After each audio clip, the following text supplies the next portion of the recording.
On the Hour, your home for original reporting. I'm Tom Foti in Washington. Some flights are now going to Germany as evacuations resume from Kabul airport after a stoppage.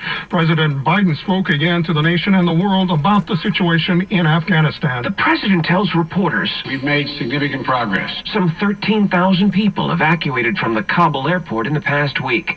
Mr. Biden says the U.S. is in constant contact with the Taliban to ensure safe passage for civilians. We've made an agreement with the Taliban thus far. They've allowed them to go through. But in a briefing with House members, Defense Secretary Lloyd Austin said the Taliban have beaten Americans in Kabul, acts Austin described as unacceptable.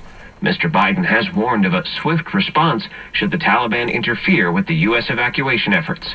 Stephen Portnoy, CBS News. COVID-19 is now blamed for more than 625,000 deaths in America, and with a new outbreak, the Delta variant still spreading fast, there are more school mask mandates and more political battles over restrictions between some governors and local officials.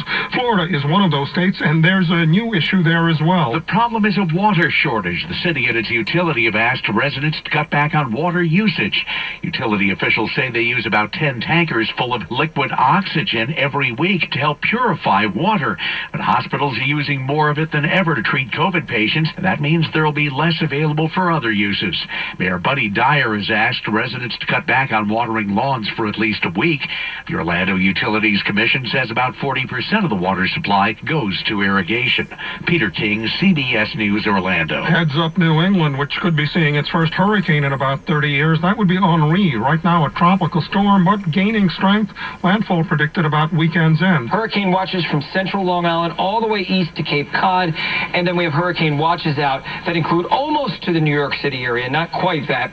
Storm surge watches are in effect for as much as 3 to 5 feet of storm surge as possible. CBS News meteorologist, climate specialist Jeff Berardelli. This was part of executive producer Mike Richards' audition run as guest host of Jeopardy. A fun Final Jeopardy category to wrap up the week.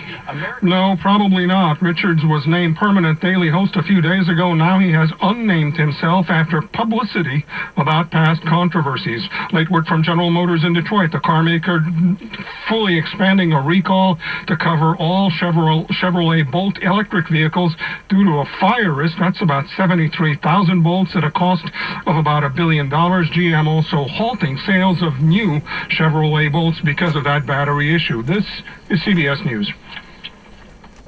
Well, that's today's news. Today's news. I didn't hear any good news, did you? I didn't think so. I guess the cup is half full. It's all about perspective.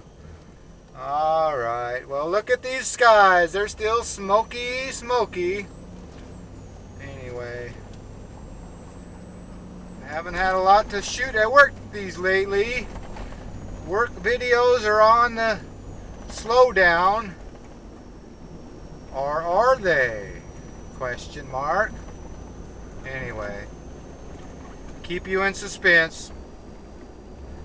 I'd like to thank you again for coming along with me on these dash cam news adventures. You know the drill. Peace, love, and all that hippie jazz. $4.39 for a gallon of gas. $4.39 for a gallon of gas. That's the cheapest. Alright. You know the drill. Peace, love, and all that hippie jazz. Did I already say that?